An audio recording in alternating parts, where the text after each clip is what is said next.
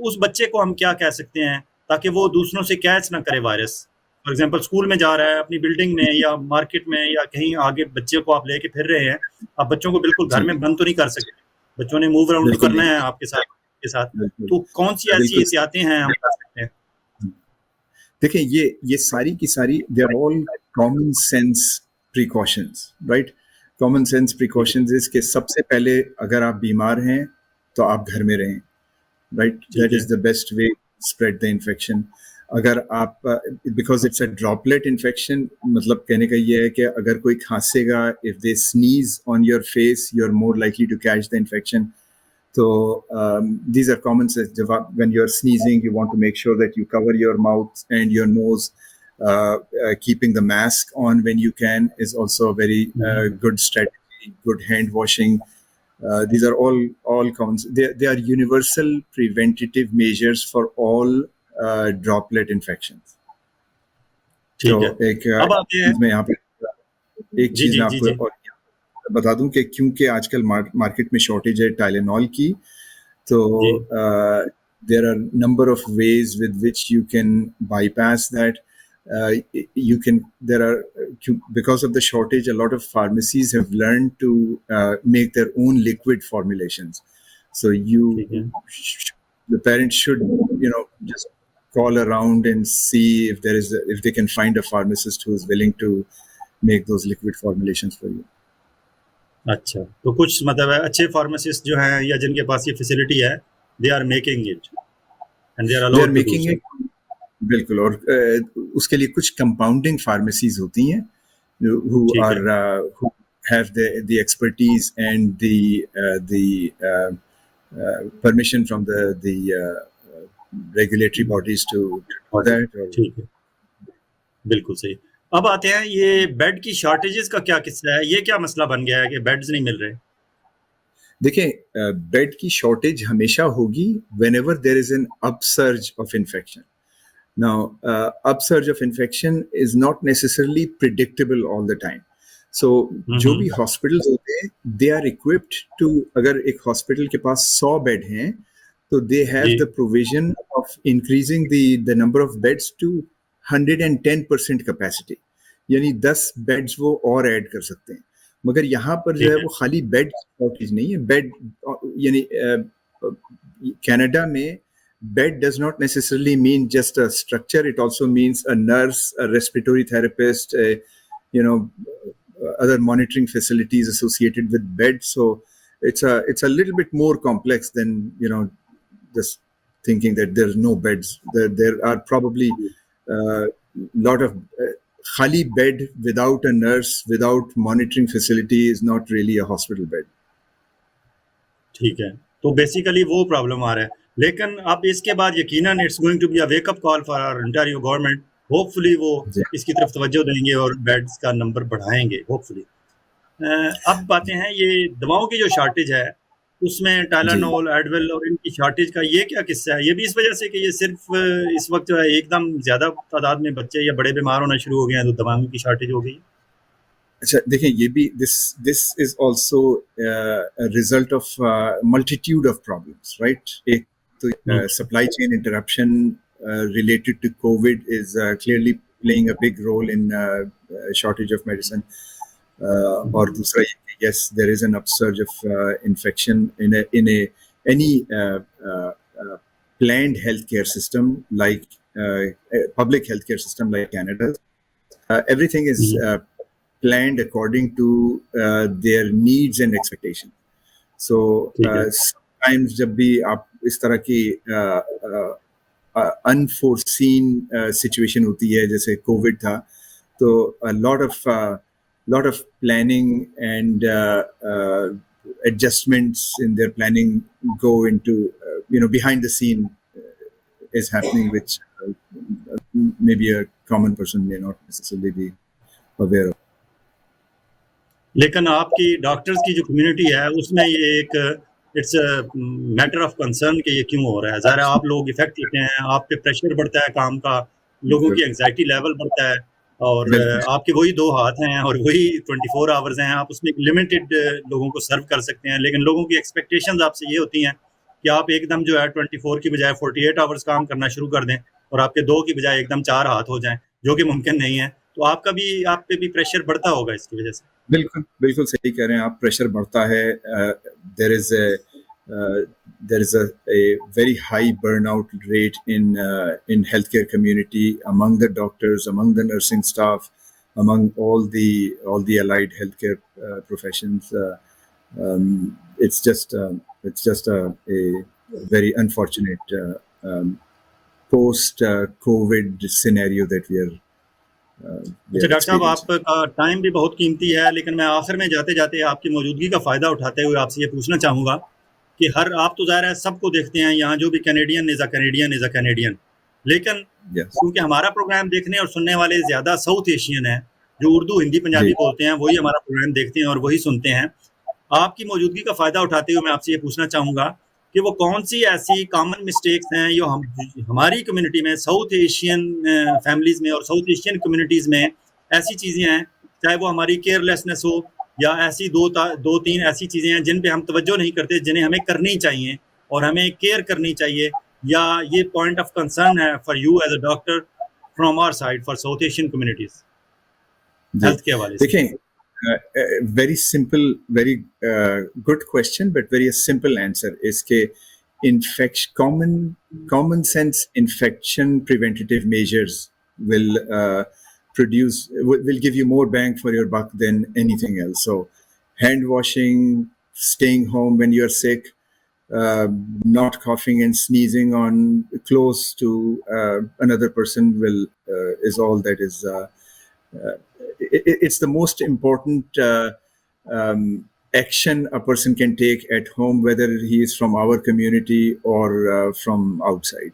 Well, not outside, meaning outside our community. Any community. Yes. بہت شکریہ doctor صاحب, thank you very much. اگر کوئی اور آپ بات کرنا چاہیں ہمارے آڈینس کو, کوئی میسج دینا چاہیں, کوئی ایسی بات جو میں پوچھنا بھول گیا ہوں, آپ please go ahead and you can tell them. So نہیں, میرے ذہن میں تو اس وقت کوئی ایسی بات نہیں آ رہی ہے. آپ نے بہت relevant questions kiye hain. These are clearly questions that I'm sure a lot of your viewers must be curious about. I hope I was able to answer the questions to your and your viewers' satisfaction. Thank you very much. Thank you very much. Thank you. جی ہاں ناظرین, یہ تھے doctor Asim Saleem.